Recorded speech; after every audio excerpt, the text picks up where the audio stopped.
믿음 두 번째 시간 영적 전투에서 승리하려면이라고 하는 제목으로 하나님의 말씀을 선포하겠습니다. 영국의 단편 소설가 스티븐슨이 쓴 지킬 박사와 하이드라고 하는 책이 있습니다.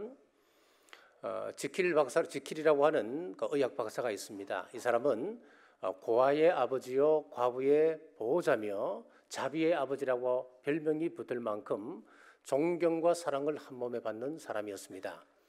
그런데 그 마을에 큰 문제가 생겼습니다. 밤만 되면 하이드라고 하는 흉악범이 나타나서 마을을 아수라장으로 만드는 겁니다. 사람을 죽이고 여자를 능욕하고 재물을 약탈해 갑니다.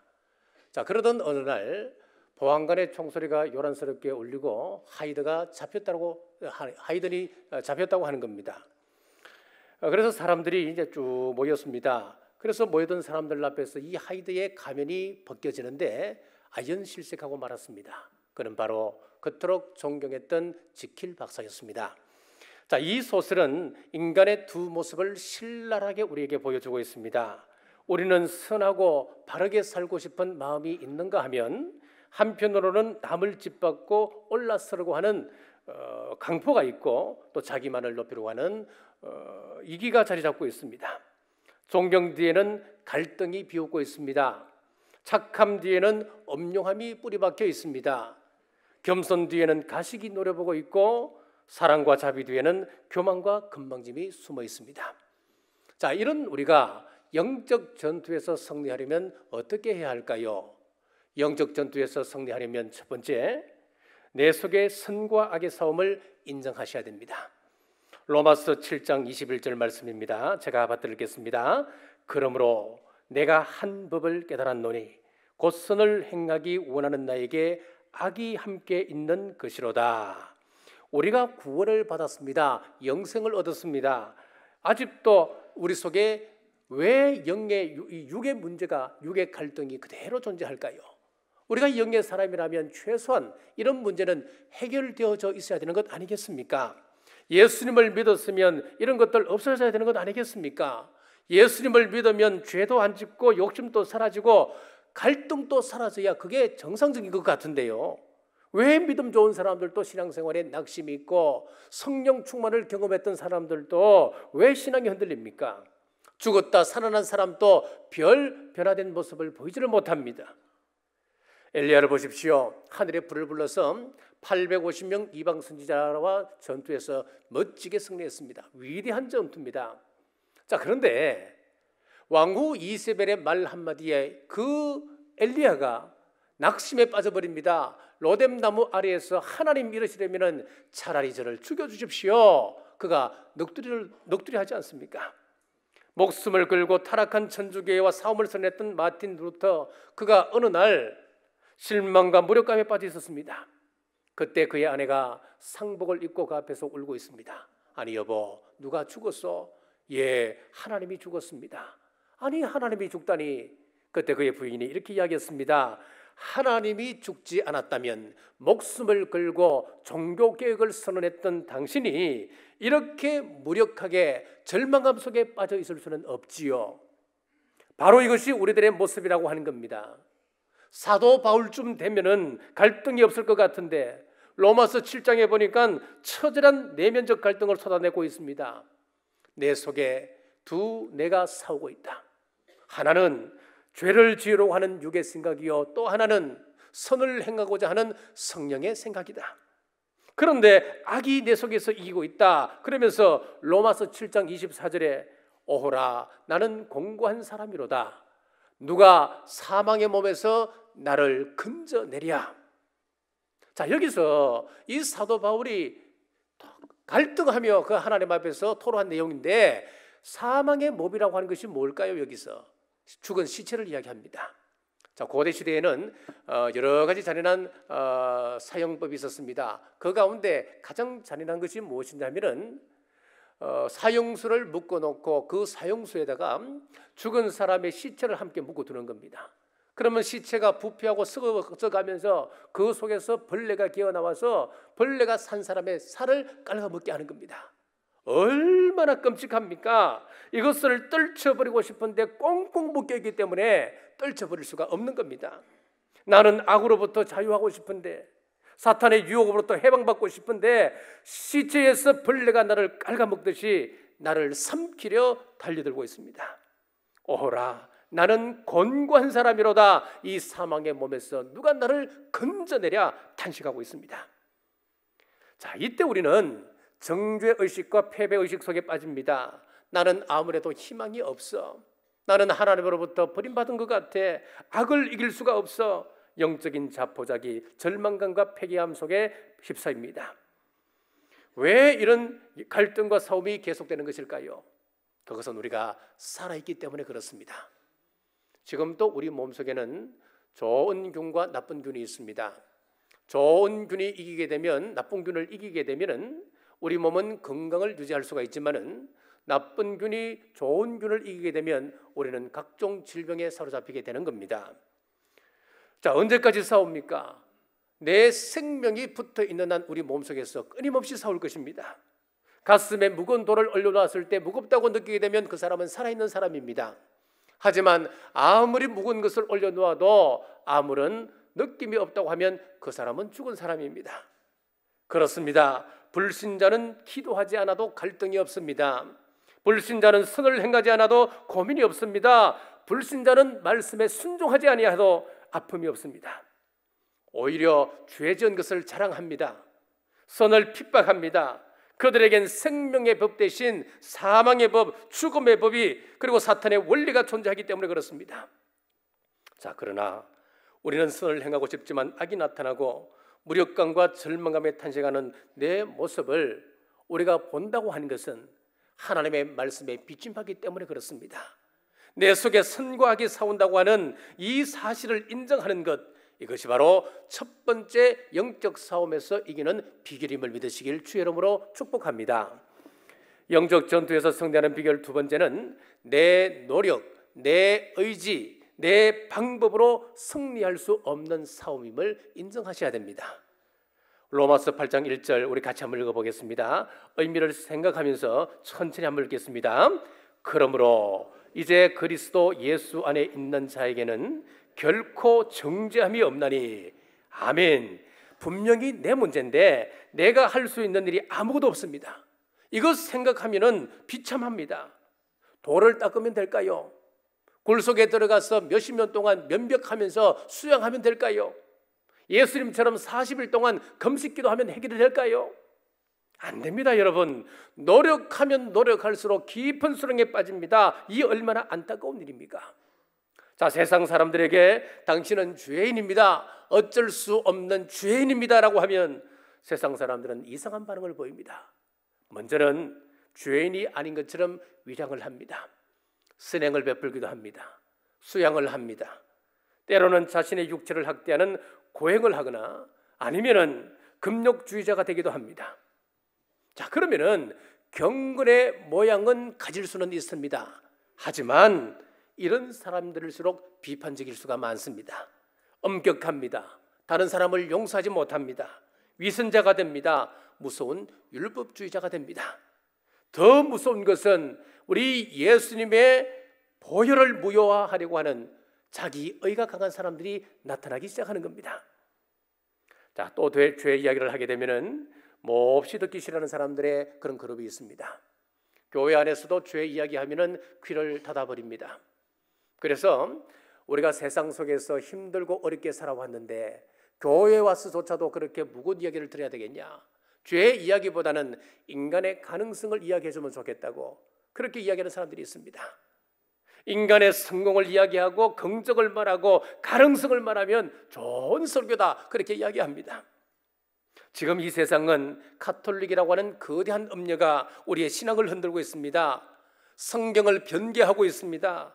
그들은 지옥이 없다 공식 선언했습니다. 문학적 표현일 뿐이라고 지옥을 이야기했습니다. 만약에 성경에 지옥을 이야기하지 않았다면 도덕이 무너지니까 문학적 표현 속에 지옥이라고 하는 표현을 넣었다 그렇게 이야기합니다. 하지만 아닙니다. 지옥은 있습니다. 반드시 심판은 있습니다. 카톨릭이 왜 지옥이 없다라고 선언했겠습니까?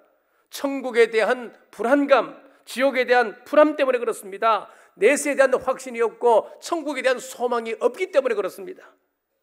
이것은 복음이 아닙니다. 복음의 빛이 강하게 비치면 비칠수록, 성령님의 빛이 강하게 비치면 비칠수록 자신의 죄를 깊이 깨닫게 됩니다. 사도 바울을 보십시오. 그가 사역을 처음 시작했을 때는 뭐라고 이야기합니까? 나는 사도 중에 지극히 작은 사도다라고 고백을 하지 않습니까? 그런데 그의 말년에 가서는 뭐라고 이야기합니까? 나는 죄인 중에 괴수로다, 그렇게 고백하지 않습니까? 자, 그러면 이런 갈등 속에서 탄식만 하고 있으면 되는 것입니까? 이 문제에 대한 대답이 오늘 로마서 8장에 나와 있습니다. 사람들은 로마서 8장을 굉장히 좋아합니다. 필립 거페르 같은 사람은 성경을 한 개의 가락지로 비유를 했습니다.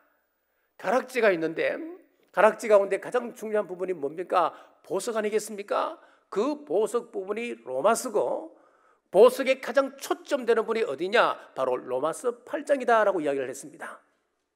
로이더 존슨은 8장을 몸에 지체가 있는데 이 몸 지체를 보면은 정말 중요한 부분이 있는가 하면 조금 덜 중요한 부분이 분명히 있습니다. 성경 중에서도 가장 빛나는 보석 덩이가 바로 로마서 8장이다, 그렇게 평가를 했습니다. 자, 로마서 8장 1절 다시 한번 읽겠습니다. 로마서 8장 1절입니다. 그러므로 이제 그리스도 예수 안에 있는 자에게는 결코 정죄함이 없나니. 잘 한번 보십시오. 여기 보면은 그러므로라고 하는 단어가 나오는데 이 그러므로라고 하는 이 단어는 로마서 1장부터 7장까지의 모든 내용을 요약하고 있는 말입니다.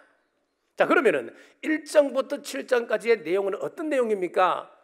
모든 사람은 죄인이다. 우리가 예수님을 영접했지만은 여전히 우리 속에는 죄의 갈등 가운데 살아가고 있다. 이 문제는 내 방법, 내 의지, 내 노력으로는 해결할 수 없는 문제다. 그러면은 이런 정죄의식과 패배의식으로부터 어떻게 승리할 수 있을까? 이것이 바로 1장에서 7장까지 내용입니다. 그러면서 우리에게 승리할 수 있는 비결이 하나 있다. 자, 8장 1절 제가 다시 한번 읽습니다. 그러므로 이제 그리스도 예수 안에 있는 자에게는 결코 정죄함이 없나니 예수님 안에 달려 들어가는 길밖에 없다, 그렇게 말씀하고 있습니다. 이제 이 세상 살아가다 보면은 사탄이 우리를 사정없이 공격합니다. 유혹의 화살을 당깁니다. 그때 내가 피난처 대신 예수 그리스도에게 몸을 피하게 될 때에 사탄은 도망간다라고 하는 말씀이에요. 아무리 추한 죄를 지어도 괜찮습니다. 주님 앞으로 다가오십시오. 70번씩 7번이라도 똑같은 죄를 지어서라도 우리는 상관없습니다. 달려와서 용서를 구하기만 한다면 나는 너를 심판하지 아니하노라. 예수 그리스도 안에는 결코 정죄함이 없느니라 무대선을 하고 있습니다. 그런데 마귀는 참 어이없는 존재입니다. 우리가 죄를 짓기까지는 끊임없이 달콤한 말로 유혹합니다.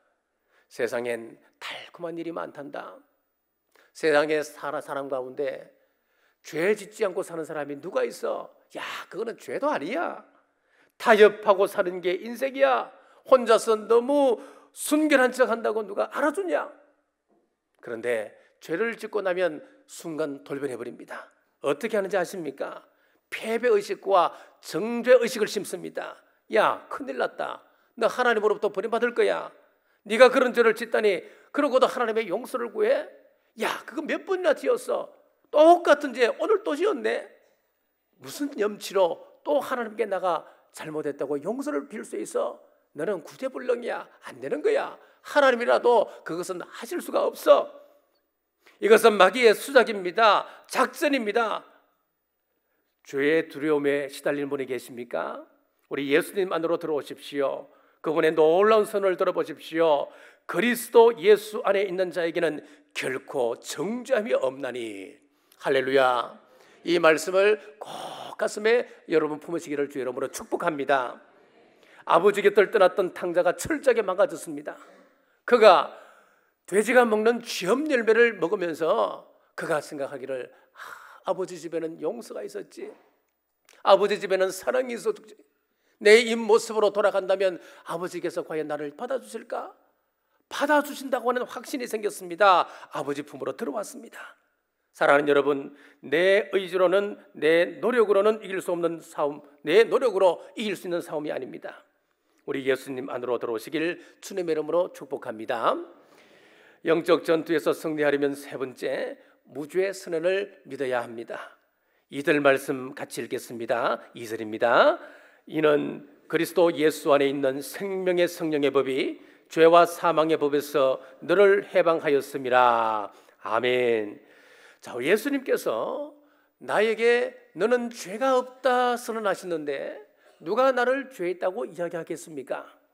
예수님께서 해방을 선포하셨는데 누가 나를 정죄할 수 있단 말입니까? 자, 어느 시골 마을에서 한 소년이 새끼 독수리를 잡았습니다. 독수리의 발목에 끈을 묶고 반대편 끈은 말뚝에다 묶었습니다. 자, 독수리는 푸덕거리며 온 힘을 다하여 벗어나려고 애를 썼습니다만은 벗어날 수가 없었습니다. 며칠이 지나자 이 독수리는 스스로 체념하게 되었습니다. 그때부터 닭처럼 소년이 가져주는 먹이를 주워 먹기 시작했습니다. 간혹 다른 새들이 하늘을 높이 나는 모습을 보면은 속에서 야성의 본능이 꿈틀거려 자기도 날개를 펴고 푸덕거려 봅니다만은 그때마다 묶여있는 자신의 모습을 확인할 뿐이었습니다. 그러던 어느 날 폭풍이 몰아치고 큰 비가 내렸습니다. 나뭇가지가 부러졌습니다. 천둥 번개가 무섭게 몰아쳤습니다. 자기를 묶고 있던 말뚝이 뽑혔고 자기는 자유의 몸이 되었습니다. 비가 온 뒤 푸른 하늘을 바라보는 이 독수리에게 오랫동안 잠자고 있던 야성미가 꿈틀꿈틀 살아나기 시작했습니다. 독수리는 날개를 활짝 펴고 날개짓을 하려다가 그만 고개를 숙이고 힘없이 날개를 접고 말았습니다. 왜인 줄 아십니까? 독수리는 자기가 묶여 있다고 하는 사실을 기억해내었기 때문에 그렇습니다. 그리고는 멍하니 땅만 바라보며 다시 닭처럼 먹이를 쪼아 먹기 시작하는 겁니다. 여러분, 독수리가 왜 이렇게 되었습니까? 말뚝으로부터 자유함을 얻었다, 풀려났다고 하는 이 사실을 깨닫지 못하기 때문에 그렇습니다. 마찬가지입니다. 우리가 구원받았다고 하는 놀라운 축복이 우리에게 주어졌습니다. 우리는 그것을 깨달아야 됩니다. 깨닫지 못하면 불쌍한 독수리처럼 독수리지만은 날지 못하는 닭과 같은 존재로 추락해버리고 마는 것입니다. 여러분의 무죄가 선언되었습니다. 이것을 인정하기만 하면은 이 사실은 나의 것이 됨을 믿으시길 바랍니다. 1절과 2절을 우리가 잘 살펴보면은 공통적으로 등장하는 한 말이 있습니다. 그리스도 예수 안에 있는 이라고 하는 말씀이에요. 그리스도 예수 안에 있는 여러분들에겐 결코 정죄함이 없습니다. 그리스도 예수 안에 있는 생명의 성령의 법이 우리에게 해방을 선언하셨습니다. 기억하십시오. 이 승리는 우리의 것입니다. 자유는 나의 것입니다. 예수님 안에는 언제나 용서의 풍성함이 널려 있습니다. 실패의식과 정죄의식 이런 것들은 이미 나와 상관없는 것이 되어져 버렸습니다. 내 노력으로 내 의지로 안 되던 그 힘든 일이 이렇게 쉽게 해결될 수 있단 말입니까? 여러분 이건 기적입니다. 어떻게 이것이 가능합니까? 자, 우리 3절 말씀 같이 읽겠습니다. 3절 말씀입니다. 율법이 육신으로 말미암아 연약하여 할 수 없는 그것을 하나님은 하시나니. 아멘. 사람이 하면 불가능하던 그 일들을 우리 하나님께서 우리와 함께 하신다면 이것은 쉽게 가능해지게 된다는 이야기입니다. 사람의 의지로는 불가능하던 그 일이 예수 그리스도의 보혈의 능력이 임하게 되면 단숨에 이루어집니다. 내 의지, 내 방법으로 불가능하던 그 일이 성령님께서 하신다면 지금 이 시간 당장 그것은 이루어지는 것입니다. 그렇습니다. 세상에 힘 있는 사람들, 권세 있는 사람들, 능력 있는 사람들, 세상의 지식인들이 모두 매달려도 해결되지 않는 그 문제들 얼마나 많습니까, 여러분? 경제 문제 누가 해결할 수 있습니까? 우리 육체의 그 암 문제, 이 건강의 문제 누가 해결할 수 있습니까? 그런데 오늘 이 말씀을 잘 보시면은 해결되지 않는 문제 우리 하나님께서 도와주신다면은 쉽게 해결될 줄 여러분 믿으시길 바랍니다. 사람에게 한없이 실망하여 이 자리에 앉아 계신 분 계십니까? 내가 내 스스로를 바라봐도 너무너무 실망스러워 견딜 수 없어 하는 분들 이 자리에 아니 계십니까? 지금도 깊은 갈등과 탄식에 빠져 있는 분들이 계십니까? 실패의식을 벗어 던지지 못하여 신음하는 분은 아니 계십니까? 하나님께서 과연 이 죄까지도 용서해 주실까? 나만이 알고 있는 무서운 죄악을 안고 이 자리에 앉아 계신 분은 아니 계십니까? 여러분, 사탄의 말에 속지 마십시오.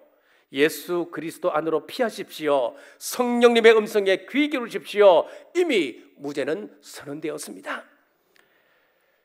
지난주에 한 성도님 사무실로 신방을 했습니다. 오래전에 약속을 하고 이제 신방을 했었는데, 이분은 원래 불교에 아주 깊이 심취해 있었던 분이었습니다.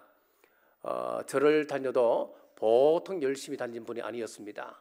경주에서 간포로 내려가다 보면은 그 오른쪽에 보면, 왼쪽에 보면 유명한 절이 하나 있습니다. 그 절에 매주 가서 기도하고 오셨던 그런 분이에요. 그리고 얘기를 들어보니까 또 삼천배를 하셨던 분이더라고요. 여러분, 삼천배 이거 보통 어려운 것 아닙니다. 저도 삼천배 이야기를 듣기 전에는 뭐 삼천배 누구나 하는가 보다 그렇게 생각했어요. 근데 이 삼천배를 하면은 시간이 얼마나 걸린 줄 아냐면 아침부터 점심 전까지 꼬박 절을 한대요. 그리고 점심시간 1시간 딱 빼고 다시 또 저녁 먹기 전까지 꼬박 한대요. 그러면 하루에 얼마를 할 수 있느냐? 1500배를 할 수가 있대요. 그러면 3000배를 하려면 이틀을 꼬박 절만 해야 3000배를 할 수 있는 정말 힘들고 어려운 고행입니다. 이거. 보통 사람 같으면 관절 다 나가버립니다, 여러분. 그런데 3000배를 해도 참 신기한 건요, 그것이 끝나면 가슴에 기쁨이 있다든지 감동이 있다든지 그런 게 있어야 되는데 3000배를 하고 나면 그냥 아무 생각 없이 공허해진대요. 머리가 그냥 멍해지더래요. 그런데 몇 년 전에 우리 교회 권 집사님 학원에서 같이 일을 하셨는데, 권 집사님은 월요일날 출근을 하시면 얼굴에 기쁨이 넘치더라고요. 이번 주에는 어떤 응답이 있었고, 이번 주에는 어떤 말씀의 은혜를 받았고, 어떤 기도의 응답을 받았고, 늘 월요일 되면 그렇게 기쁘게 일을 하더라요. 근데 이분이 가만히 생각하니까 참 이상하다. 교회에 가면 뭐가 있길래 저 사람이 저렇게 기쁘게 일을 할까? 나는 3000배를 해도 해결되는 문제는 없고 가슴만 답답하기만 한데 저 집사람은 교회 갔다 오면 저렇게 간증거리가 많고 기뻐할까? 그러면서 그렇게 열심히 다던 이 절에 대해서, 불교에 대해서 회의감이 들기 시작하다는 거예요. 그래서 이 집사님과 함께 우리 교회에 2015년도에 등록을 하셨어요. 이분이 하나님을 만나고 나니까 어둠의 권세가 떠나가고 간증거리가 막 생겨나기 시작했습니다. 풀리지 않던 문제가 풀리기 시작합니다. 2015년도에 부동산을 개업을 했습니다. 이분이 학원을 그만두고 이제 개업을 하셨는데, 그 해에 경주 부동산 거래 1등을 하셨다는 거예요. 신기한 일이 벌어졌습니다. 자, 요즘은 이제 부동산 경기가 굉장히 힘들잖아요. 그래서 그날 가서 힘들지 않으시냐고 했더니, 물론 힘들지만 참 감사한 일이 너무 많기 때문에 이건 아무것도 아니라고. 이번에 성경을 읽으라는 말씀을 듣고 성경을 펴서 읽기 시작했습니다. 창세기를 읽을 때에 요셉이 7년 풍년이 들었을 때에 그 넉넉함을 7년 흉년을 위해서 준비하지 않습니까? 그 말씀을 쭉 읽으면서 마음에 감동이 오더래요. 하나님께서 사람을 붙여주시고 지금 물질을 막 부어주셔서 하나님께서 막 세워져가는 이때에 이 세계에도 경기가 나빠질 때가 오겠구나. 그러면은 그때를 대비하여서 나도 대비하자. 그러면서 빚이 참 많았었는데 돌을 때마다 빚을 다 조금씩 정리해 갔대요. 아직까지 빚은 남아 있습니다만은 지금은 별 문제가 안 된다요. 이것도 언젠가는 지나가는 것이기 때문에, 이런 믿음이 있기 때문에 하나님께서 반드시 선한 길로 나를 인도해 주신다 믿음이 탁 차 있더라고요. 얼마나 감사한지요. 자, 그러던 중에 이분이 성경상 이름으로 이름을 개명하고 싶다는 거예요. 그냥 어느 날 전화가 왔어요. 그래서 굉장히 부담이 됩니다. 성경상의 이름으로 바꿔달라 하면은 내가 얼마나 이게 고민이 되겠어요. 아무 이름 지어줄 수도 없잖아요. 그래서 기도하고 고민하고 몇 주를 하다가 제가 에스더 이렇게 이름을 지어서 들었어요.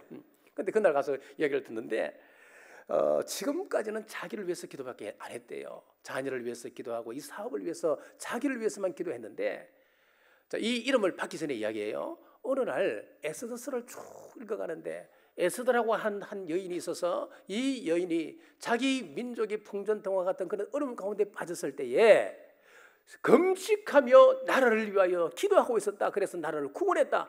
거기에 막 은혜를 받은 거예요. 나는 지금까지 나를 위해서만 기도했는데 이제부터는 남을 위해서 나도 중보기도 해야지. 나라를 위해서 기도하기 시작했습니다. 경주시를 위해서 기도합니다. 교회를 위해서 기도하고 구역원들을 위해서 기도하기 시작했어요. 그 이야기를 쭉 하시는 거예요.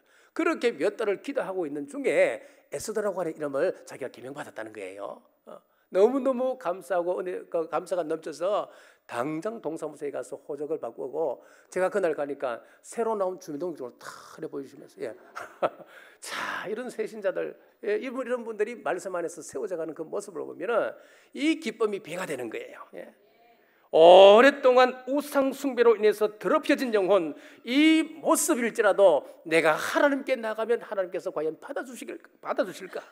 주님을 멀리 떠나 죄악의 종, 마귀의 종으로 살아갔던 나를 과연 우리 주님께서 나를 받아주실까? 여러분 염려하지 마십시오. 성경은 분명히 말씀합니다. 예수 그리스도 안에는 결코 정죄함이 없느니라. 이렇게 해방을 선포할 뿐만 아니라 요한복음 1장 12절 말씀에 영접하는 자 곧 그 이름을 믿는 자들에게는 하나님의 자녀가 되는 권세를 주셨으니 약속하고 있습니다.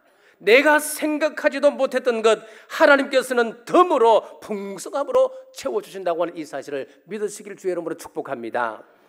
주님께서 우리에게 한 번 주신 구원 절대로 실패하지 아니하시고 영원한 승리의 자리까지 반드시 동행하시고 인도해 주심을 믿으시고 이 한 주간 기쁨으로 이 세상을 섬기며 진리의 빛으로 세상의 희망으로 이 세상 살아가는 우리 남북의 성도들 되시길 주님의 이름으로 축복합니다. 기도하겠습니다. 아버지 하나님, 오늘 믿음을 나누게 하심 감사합니다. 내 속에 죄를 지으려고 하는 육의 생각과 선을 행하고자 하는 성령님의 생각이 다툽니다.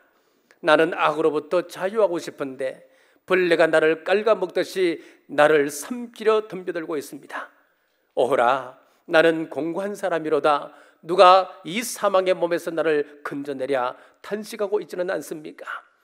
이제 내 의지로는 이길 수 없는 싸움임을 인정하고 예수 그리스도의 능력을 의지하게 하옵소서.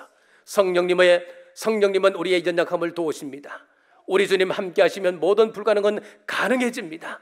성령님의 음성에 귀 기울이는 우리 모든 성도들 되게 하여 주옵소서. 다시 오실 예수님 이름으로 간절히 기도드리옵나이다.